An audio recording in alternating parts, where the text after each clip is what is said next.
Well, hello. Welcome to another episode of the Skytale Insights podcast. I am really excited to be joined today by Dan Schacter, who is CEO at Cosmetic Physician Partners, or CPP, as many folks know. So it's an honor, Dan, to have you here and really looking forward to the conversation. Likewise, Annie, could not be more excited to speak.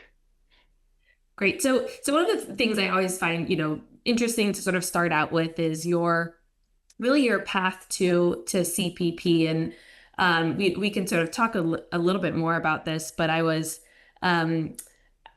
comforted to see you and I have sort of a similar background of flipping between operating and startups and big consulting firms, which are like probably as opposite as you can get. So would love to hear about your path here. That we could talk a little bit about, the difference between starting your own startup and working at McKinsey. And, again, I can relate. Big time. If it's okay, I'll touch on how CPP started because it actually fits really well with, where do I come from and how does that all loop in? I would love that. Yeah. So this is like early days med spa, 2007. Maybe some of your listeners will be like, I've been doing it for longer than that, but those were early days. Pretty early. Yeah. Our This is in Montreal. You might hear some A's and boots as I speak. I am Canadian, and we do have a lot of Canadian presence in Montreal. My two partners, Jeff Hart, Jeff Bakowitz, had a practice, or actually they had a building. They were landlords by trade, and on the first floor of their practice or their building, there was a early day med spa, and this med spa could not pay rent. And in their minds, they're landlords, and they don't know much about med spas, let alone healthcare per se, especially not in Canada. They just assumed doctors made money, and they were like, "How does a doctor who's renting a space not be able to afford the rent there?" So they're Canadian. They went down and said, "Hey, how's it going? Like, Yeah, pretty nice, pretty yeah, nice. exactly. Can we help? Like, what's going on?" And she explained, like, "Hey, I'm not so sure. I don't understand why, like, what's going on." And they looked at the books and they saw two pretty interesting things. Number one, that the cost of goods sold, the gross margin, were fantastic. They're like, "What is going on here? How are gross margins so good?" But two, her costs were just out of control. And, they were, as they were going through with her, they were like, "Hey, like, do you have any help? Like, would you be interested in partnering?" And she was like, "Hey, I'm losing money. I'm not making anything here. I would love." And that became clinic number one in Canada. And about 2 years later, they're profitable. The clinic's doing really nicely. The business side coming from Jeff and Jeff, and the clinic on its own. And this dermatologist is sitting at breakfast with a friend of hers, and her friend is saying, "I have this clinic and I'm not profitable, and I just wish I could get some help." And a light bulb went off, and she's like, "You should meet my partners, and let me introduce you." And that's really our origins. We started in Canada. That group, grew and grew and grew, and it's still there today. And about 5 years ago, a friend of ours from the US came and he saw what was going on in Canada, and he looked at us like, "You guys should do this in the US. There are these private equity groups, and they, not all of them, but some of them, don't respect the humanity side of this business. It's a very people first business. You guys seem to really understand that. Why don't you come bring this to the US?" And that's really my start of the journey here. It's bringing operational excellence, but also bringing kind of that human side. So much of what we do is human, and figuring out how do you balance the two. So, my background is, building companies with lots of people, making sure that those people feel at home, feeling like they're growing, learning. So did that at McKinsey Company, a consulting firm, and then at my last startup. And, that's, I think, the ethos that we try to bring to the table with CPP. It's so interesting because it is such an organic, and neither one of these is wrong, but I work with private equity firms, family offices, individuals, independent sponsors who are really thesis driven and really formulaically, approaching this from a business perspective, which again is great, eyes wide open. But yours, I didn't actually know that yours was grown so sort of organically. Yeah. How did you get in touch with those two landlords / now business partners? Yeah. So I've been working with one of them, Jeff Bakowitz, for more than 10 years. He's a mentor of mine and really helped me through transitioning out of consulting into my first startup, helped me think about, how a business runs properly, how to treat people, even just making sure, like, radical honesty, just like if things are going wrong, it's okay. Just tell the board things are going wrong. Tell your providers and explain why. It really instilled that kind of trust in me. So as I was selling off or the previous company, and asking him, for advice on what to do, you ask for advice and you get a job, and sure enough, we decided, hey, we were going to go into the US. Why don't I lead that operation? So, that's, if you meet great people and you've worked with them for years and years, I think you can spot talent. And that's how we've built most of our team, is people we know and we trust and we've worked with for a while, and saying, hey, you'd be great for this position. So you're in. I love that. You ask for advice. That sort of soundbite. You ask for advice, you get a job. I something that's really important to me is mentoring folks earlier on in their career, particularly, very ambitious women. And, it's like, one of the things I say is just shamelessly ask for conversations. And if you ask for advice and or bestow compliments, literally everyone will take your call. It's like such a cheat to get in the door. It's actually how I found my way to Skytale. I was hoping to enter the industry. I LinkedIn anyone and everyone who was in the space, who's in my network tangentially, and just sort of ask, like, hey, I'm at a career inflection. How did you get into space? How do you think about the space? And lo and behold, some folks started calling me back for consulting projects. And so that's sort of how I found my way to Skytale. But to your point, it's like leading with ability, and people are wise. You might as well learn. It's kind of a fun thing. You know what? If you find people who are hungry and they want to learn and they're proactive, like you were proactive, you went out there, I would say that the world is built with average people, but the groups that succeed, the ones who are really driving amazing med spas, they're not average. By definition, they can't be average. They have to be above average to succeed. And they go out, they're proactive, they're hunting. So, what you said there is, it makes sense, right? Like that's the person who wants to invest in you. And to your point, above average doesn't mean like pure intelligence, this, that. Like, above average can simply mean you're the person who's willing to pick up the phone and do that extra cold call. Because, one of my mottos is the worst they can do is say no. And a lot of people have said no to me. So it's fine. Oh my goodness. I fully agree. This is not an IQ thing. This is, I was actually reading a post the other day, which I agree with, which is, don't hire smart people, hire people who, get shit done, people who you can trust, people like, and with all of those traits. And it's not necessarily about you need to be smart enough, but as long as you're smart enough, you're fine. It's all of those other things. Especially these days, a lot of Gen Zs get flack for not rolling up their sleeves, but when they do, holy smokes, can they deliver a lot? So it's great. Yeah, no, I agree with that. The people first. Where did you learn your sort of philosophy of people first? I mean, obviously, consulting firms are geniuses at manufacturing, talent development, but they're not always. They're big organizations. Yeah. And, startups also can be in my experience, they're moving very quickly. They're run by young people. They can actually be quite cutthroat and not quite as thoughtful from a personnel standpoint. Like, how did you learn that layer that you're infusing in your business? Yeah, I guess there's like three evolutions. There's the first evolution when you're a consultant and you're working 90, 100 hours a week and you're put into a place of leadership really quickly. I think that tests you from an ability to coach and train and mentor, and you build a really cool toolkit, which we've really superimposed into CPP. We spend a lot of time coaching and training and mentoring the future managers. So that's bucket number one. The last startup I built, we went from 0 to about 500 employees over 3 years. Yeah. When you do that, you also learn, and we had a lot of blue collar labor at the front line, and then about 200 in head office.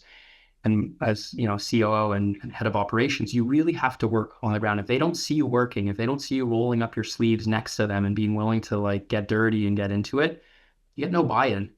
I wouldn't call our work blue collar, but it's the same here. If nurses don't see you rolling up your sleeves, if you're the first one out and the last one in, you don't get buy-in on that side. So there's a side there. And then at CPP, you get to the next level of inflection. One of our founder partners, his name is Matt Taranto, absolutely phenomenal. Matt and Kathy run an amazing, just nursing training program for injectors and practitioners on that side. And Matt the book that he likes the most is The Customer Comes Second. And it's all about you need to have your employees on board and you need them to be excited and you need to be supporting them and training them. And I think that's true, right? If your employees are happy, they're going to do amazing work. And if they do amazing work, your patients are happy. And if your patients are happy, they're going to tell friends and you're going to be profitable. So, we kind of see it as that. It's like the profit will solve itself. Really, focus on a few key things upstream. And if you get that people side right, everything else kind of works itself out. Yeah, totally. I think of that. I think about that all. It's like happy life, whatever that phrase is. I mean, happy team, happy Annie. And happy doesn't necessarily mean not working, because if you recruit the right people, they are problem solvers and curious and hungry and energized by doing really interesting work. So there's a misnomer here of like what actually happiness entails. I think you can see that. It's less work, right? Like funny, we were at a clinic and the practice manager was there like, I hate sitting around twiddling my thumbs. Like that is the worst part of it. So like, how do I stay busy? That's my place of happiness. And those are the right people for this industry. So yeah, I agree. Sure, you gave them a few things to do. Well, we co-created with them. We were figuring out like how do we better. But yeah. Absolutely. Totally. Well, good. Well, one of CPP, obviously your story goes all the way back to 2007. I think it looks like been at it for 4-ish or so years, which is again, it's a long time, in terms of sort of the early platforms. This industry, maybe in some ways continues to be the Wild West a little bit, but it's evolving so rapidly. What are kind of the largest changes that you are seeing, whether in the industry or, in terms of like the clientele, either how you're running your practice then versus now? Yeah, it's super fair. And what I'll say is what I saw in my early days in industry, but, analytics would say is kind of true since 2007 is there's been a very high growth rate at a clinic level for a long time. And they had a little bit of a speed bump during COVID. And I really mean, it depends on the state. If you're in New York, maybe it's a little bit longer than a little, but there's just been so much growth.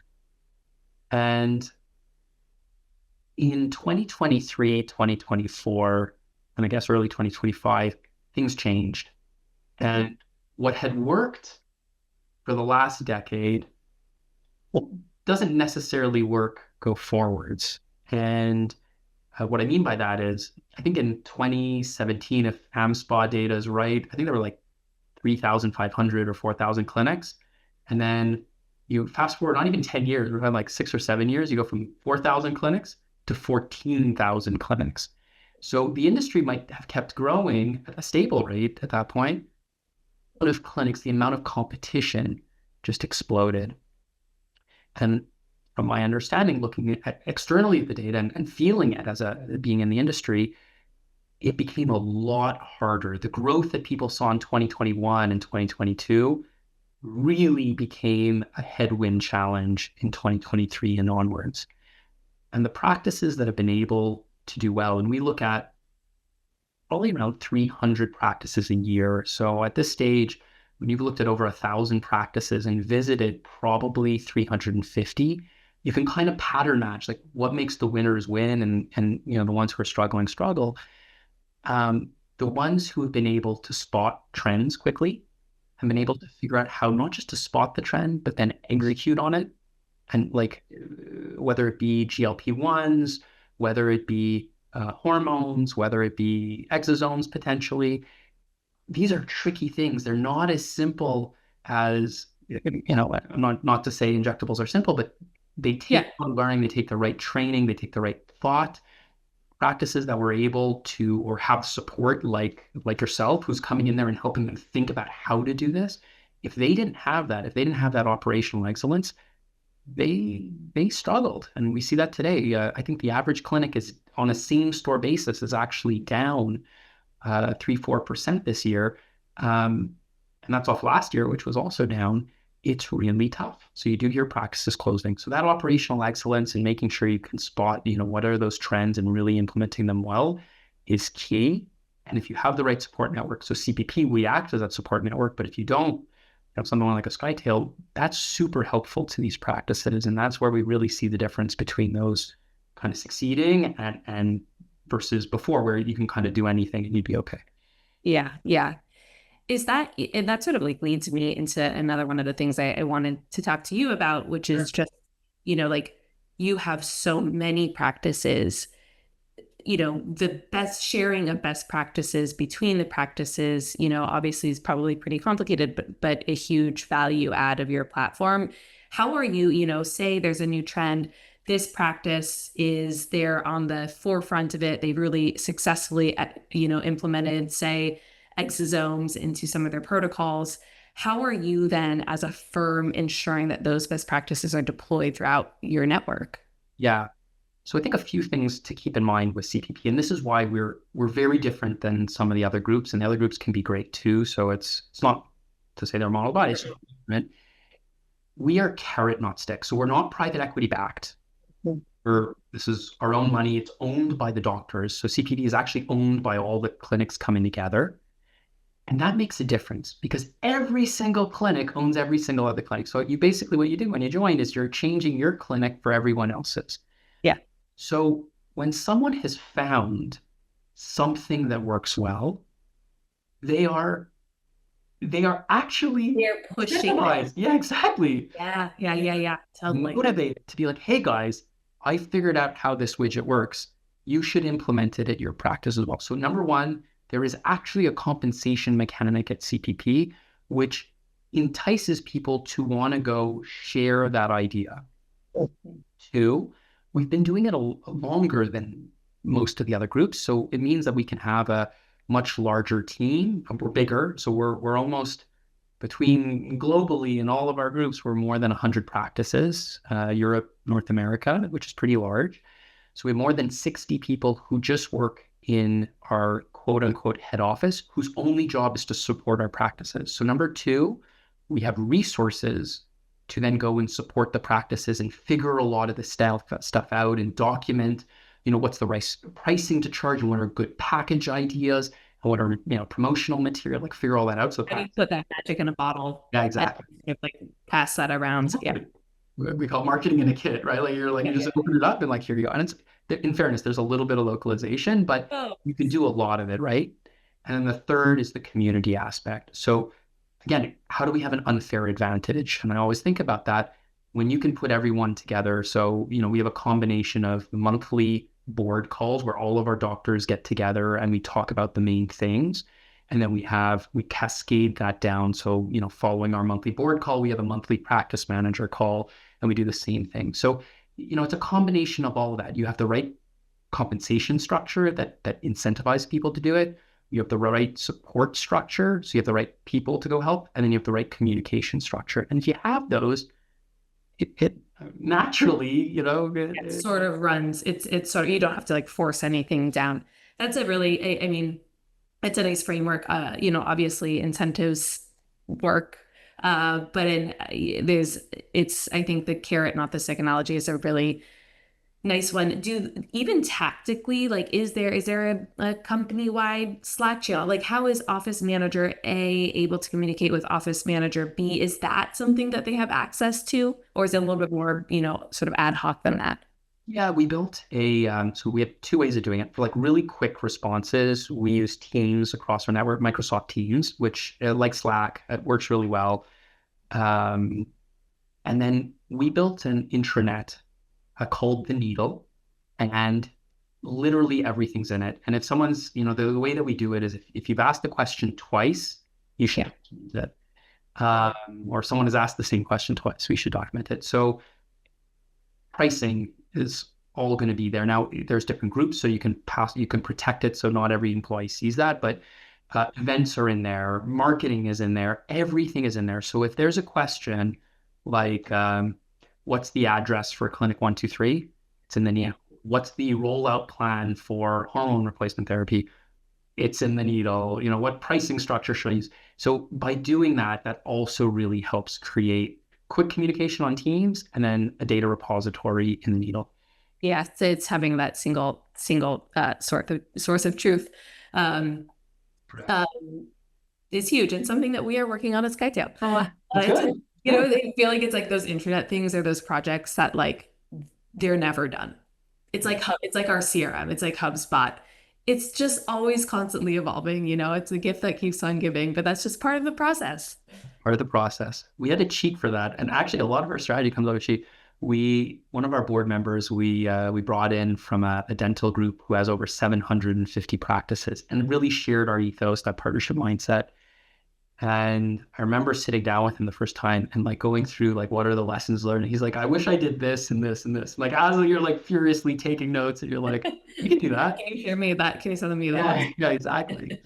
It really helps you. Like if you can see into the future and say like that's not a problem today, but it will be. Like when we're at 3 practices, communication wasn't a problem because you could literally pick up the phone and speak to everyone. When you're 60 practices, that's no longer so easy.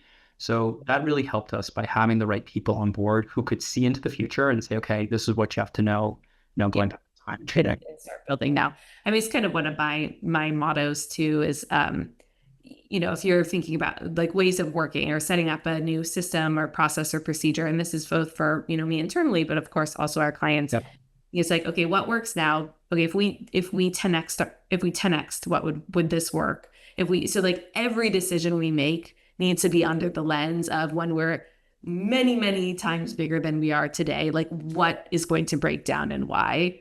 And just systematizing every single thing as you go, which is actually really fun because it's building, right? It is. And you're challenging yourself to think about, okay, like what could go wrong here? Too many times, I know we're quick, like you try and slap a Band-Aid on it. I really love that to say, okay, you're 10x your size, like what could go wrong? Really thinking it through, because once you put that pipe in, it's so much harder to like dig it back out and like, make it a little bit bigger. If you think about it right at the get-go, it's a lot easier. And also, I think not being afraid to say, oh, that system we created doesn't work anymore, so we're going to move on. It sort of takes the stakes off.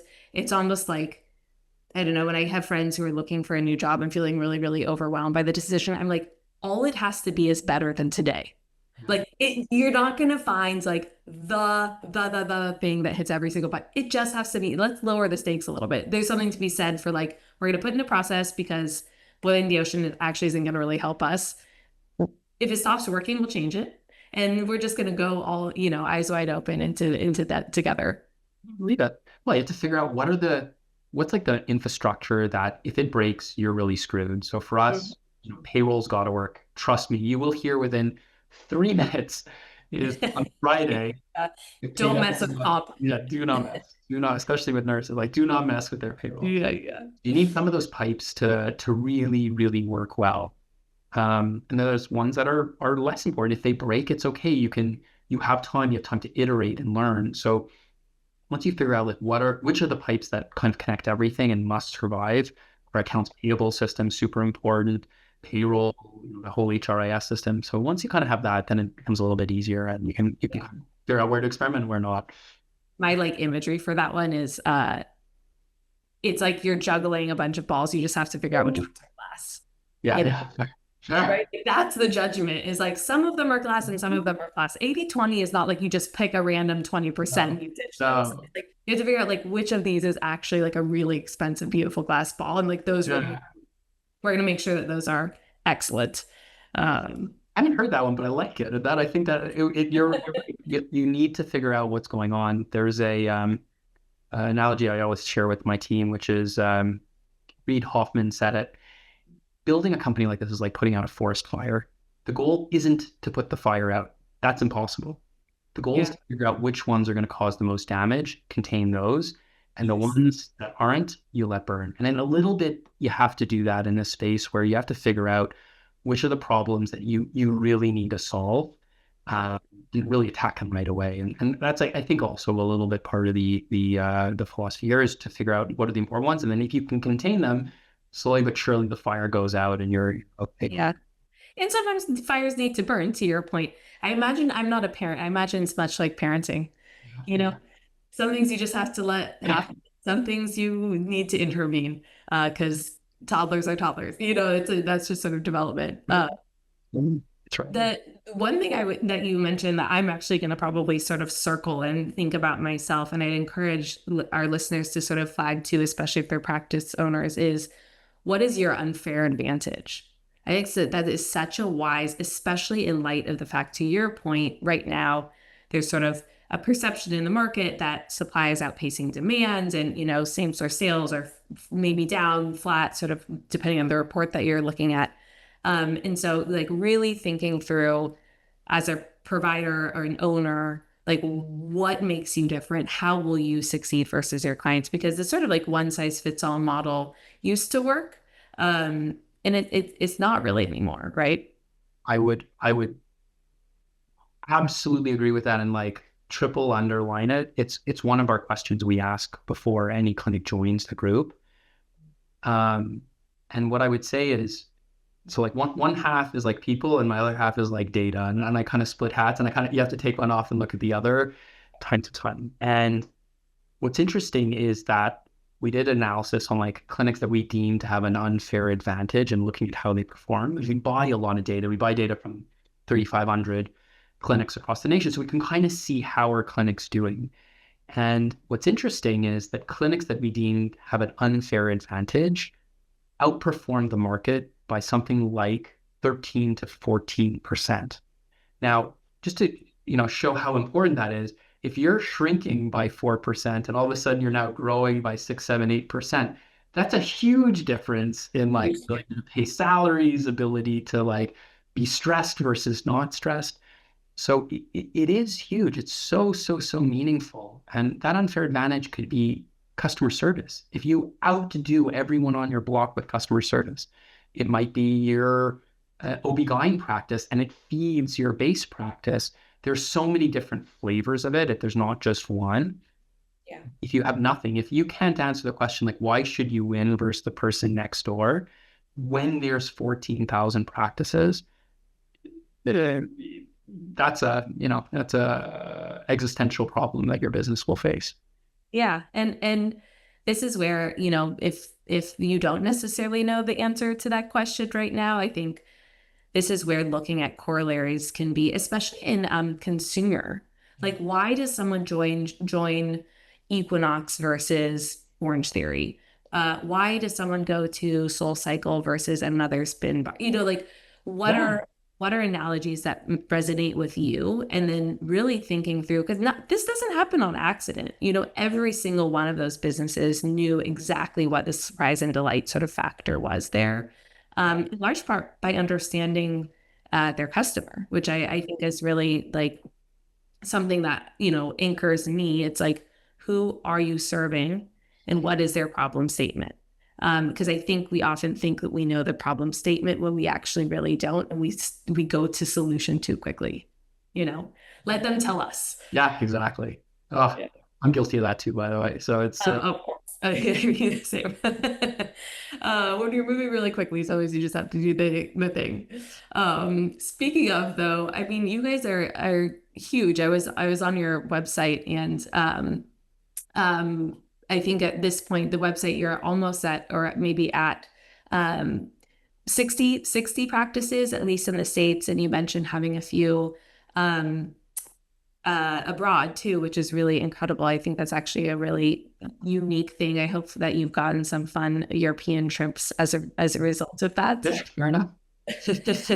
But I'd just be curious, like, what are you seeing in terms of the differences just regionally? Like, are you sort of seeing differences between regions, differences between states, honestly, even regions, differences between like tier 1 and tier 3 cities? Are you noticing any trends just in terms of like consumer patient behavior, especially recently with what's happening macroeconomically? Absolutely. So we're currently always forget this number because it changes, like the number I thought, and then my team will correct me and they'll be like, oh, that's the old number. We're 25 states across the US right now. Then we have another, so we have 60 clinics in the US and 12 in Europe. Then the Canadian side, which different company, but another 20 some there. We share best practices and what's going on, and there's huge macroeconomic factors. So California is a completely different beast than the Midwest. The South is very different. If you go up in the East Coast, it's very different. So what I would say, is the following: what works in one city doesn't always work in another. And I was at a practice in New York City, and there were 7 practices in the building. So just in that one building, there were 7 med spas. That's I heard a lot, but that's actually pretty wild. That's a pretty wild one. That's wild. But you're just like, well, like that's when you need what makes you different. Yeah. Like, literally in the same. So I'd say number one, like if you're thinking about it, different cities will go through different cycles. Right now, there's a little bit of a bump in the southern Midwest. We can actually see it, like those clinics and are all kind of feeling it at the same time. We're seeing like California's actually surge a little bit now, and there's a little bit more spending. Like, again, it could be things like AI.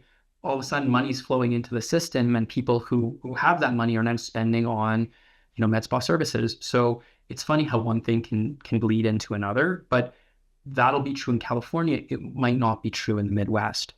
So there are definitely regional differences that we see.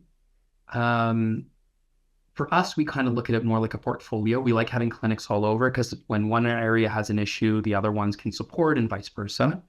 But the tactical thing that we find really interesting is that we find that California and New York, sometimes Miami, but those two typically are the most innovative that we have seen. And they will actually get the trend in first. So we actually use those clinics as trend spotters. And then we kind of look to bring those over to the rest of the country. And similar to Europe has a very different mix of products. I mean, there's Allergan and there's Galderma there, but there's a whole lot of other stuff that it's big there and vice versa.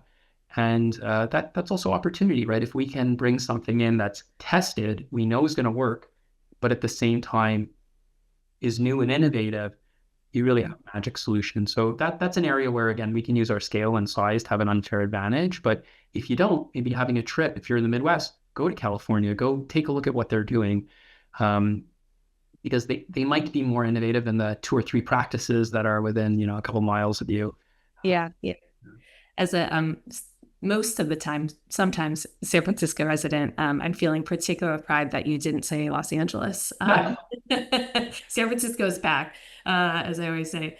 No, that's really interesting. How do you decide though? I've been working with more and more sort of like K-beauty concepts. The UK also has some really, really specific sort of nuances in their market. Like, how do you decide, which things are going to be novel and which things are going to just like not, there's a difference between like novel and exciting and something that's unrecognizable and therefore folks won't adopt. Like, how do you juggle those 2 things? Yeah, I would say we're fast followers. So we're not going to be, we want to be careful trailblazing. And especially in this industry, there's so many new things that, and I've seen this before, like especially on like the laser side, it's so easy to buy a device that is really expensive, that claims to do the world and then under delivers.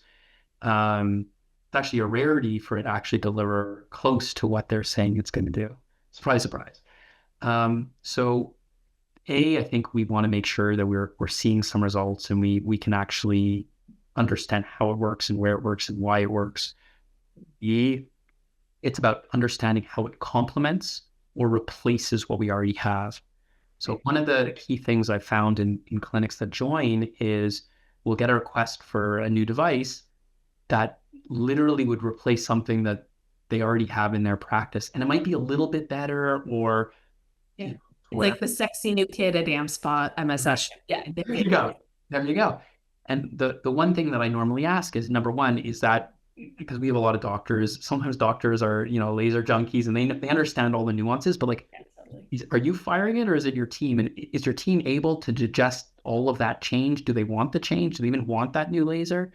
So it's really understanding it and understanding what's going to happen. So it takes a little bit of research, but we have, some really fantastic doctors, whether it be Dr. Jay Burns or Dr. Joel Cohen and Dr. Lubaki, and the list goes on, who have access to some pretty phenomenal devices. And that allows us to kind of pressure test some of these ideas. So it's already been in market. We've seen it in a couple other cases. Let's bring it into one of these KOL clinics. If it's already there, let's test it out. And if it kind of beats that battery, then let's deploy it or let's recommend it throughout the network. If not, you kind of just say, hey, forget about it on that side. So that's, again, where you can kind of look at it. But, groups like AMSPA are great places to go around and ask questions. There's a Leading Clinics is another group that's grouping up all kinds of clinics across the country. And like owners are, sharing ideas and best practices. And yeah, maybe your competitor is going to hear about it, but normally I would say, don't worry so much about them. Like focus on what you're doing and what makes you great. And that's where you can kind of spot some of the trends, and also like, is it going to actually work in your location? And the last one is just be mindful of localizing. Like what works in Miami might very much not work in Minnesota, and just be cognizant of like your population types, what they're looking for, what's on trend. So don't just risk aversion, problem statements that people come in with. Also, like to your point, why would I pick that one med spa in the building if there's 7 other med spas? It's almost like if I'm a provider, why would I pick this laser over that laser? So there really has to be, because we see so many dusty lasers sitting in corners, which is hard because they're so expensive. And there has to be like the why, right? The why behind it. As much as, it's always fun to learn about new technology. I'm no doctor, but I think particularly fun if that's like your craft to learn about sort of what is the up and coming novel thing. So that's really interesting. Well, it's a tough one, right? This is a tough industry, but if you get it, it's amazing. So much fun. Yeah. If you could be in, 25 states is pretty wild. If you could be in one, so what's like in a perfect world? Do you have any states that are on your wish list to be in? Yeah. Oh, we've I don't want to offend anyone if I say no, we love all states here, but for any reason, if you're sort of like you're curious about us, you also can deny any question that I ask you. there's one state which surprisingly we are not in, and it's Florida, and it's such a big interesting. Yeah. Maybe this is something for your listeners just to be mindful of in a group like us. Yeah. There is so much cash. I mean, we've diligenced a few. One of them, the practice took 90% in cash. To give you a corollary, in Minnesota, it'd be like 10% max. Yeah. And it can make it so hard for us to pinpoint actually how much what the transaction looks like and how it operates. And we want to be fair to the owner, right? So just be mindful of that, especially, I get it. It's going to affect your taxes. And I'm a Canadian, by the way. Like, you're doing pretty well in Florida with no state tax. So just be mindful of that. But be careful, because if you pull cash from the business and you don't declare it, great. And like, forget about the IRS, but like you do you. But do note that when it comes time, if you ever do want to sell your business, groups like us cannot count like oh, well, there's some cash, but it's not declared and there's no way to find it. And it's like super hidden. So just be mindful of that. And it's really, really important to prepare yourself ahead of time if you are going to do something like that, and just make sure your books are clean. And that's been something funny enough in Florida that we keep running it. That's such an interesting, and you're right. Florida's like that. I mean, there's many, many, many med spas down there. So it's it's an interesting one. I would assume that you're down there. But to echo your point, nothing in life is free. And, like those cheats, as much as, I don't mean to use the word cheat disparagingly, but, another example that we see would be the use of samples. Yep. To have, we come to some practices, and they're really proud because they have incredibly low COGS, and that's wonderful for you as a business. But if there's a buyer coming in, that is something that they're not going to be able to underwrite, and so they will assume that your COGS will be sort of just like anyone else's. So there's these like little things there that I think just going eyes wide open. That said, my disclaimer is, yes, clean books are really great, but when you go into a transaction or to sell or go to a consultant, please tell them where all the dead bodies are, because that is their job. So like I need to know what is, my lips are sealed, but I need to know if we can handle anything. I have truly seen it all, but tell them, whoever your advisor is. I would not be shocked that you've seen it all. It's incredible. It's an incredible industry. Yeah, absolutely. Well, good. I mean, I tend to sort of wrap up these conversations with just a little bit of rapid fire. One of the things that I found so, I guess, personally most enjoyable about these conversations, and I know you and I were talking about this a little bit earlier, Dan, is just how different each and every one of the platforms and their leaders are. And I think I say that to underscore the fact that there's no one size fits all model. People come to me all the time. They're like, how do I build the perfect med spa? And I'm like, like there's no one perfect med spa and there's no one perfect platform. And you can build a really incredible, thriving business or platform in so many different ways. And it's been just a treat to get to know folks and understand, how they're doing this, because this is a labor of love, like I'm sure you're working hours. Yeah. So on that note, it's been fun to ask these questions. These are sort of uniform questions, and it's been really fun to see how people answer them, although there are some common themes. I guess, first question, what is the hardest part about your job? Yeah, I would say it's on the people side for sure. It's making sure that like I want to please everyone, and you can't do that all the time. So it's finding ways, especially when you can't do it, to make sure someone feels heard, they feel listened to, and they feel respected. It's always tough, even if you've done it 100 times. Yeah. What's the most fun part of your job? Oh, that's easy. I love working with our partners and our owners. They are so amazing. They have ideas I would never think about, and they're passionate about what they do. And that gives me so much energy. I'm a people person at the end of the day. So I hate giving bad news, but I love working and rolling out my sleeves with partners who care. Yeah, that's one of the common themes, I think, is just the people, and people can be wild and difficult, and people are, for at least for me, the thing that keeps, wakes me up in the morning. What are what's one, maybe two, like just big lessons that you've learned about leadership, whether at CPP or elsewhere in your career? Yeah, what I would say is be transparent.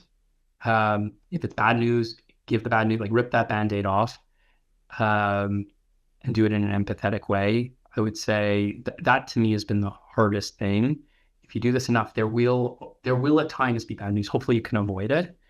And then the second one is you can make any mistake, just make it once. And I tell my team this all the time. And if we're always learning and we're implementing better solutions so we don't make the same mistake, you end up not having to do the first one too often. So in creating a safe space for them to actually tell you about the yeah, for sure. That's how you ensure that you learn. Yeah, exactly. I'm like, I've done my job well if people like call me when there's an oopsie. Right? Like all I'm trying to do is create like a safe space so like you come to me and then together we can like handle anything. But if I don't know, like, there's nothing I can do.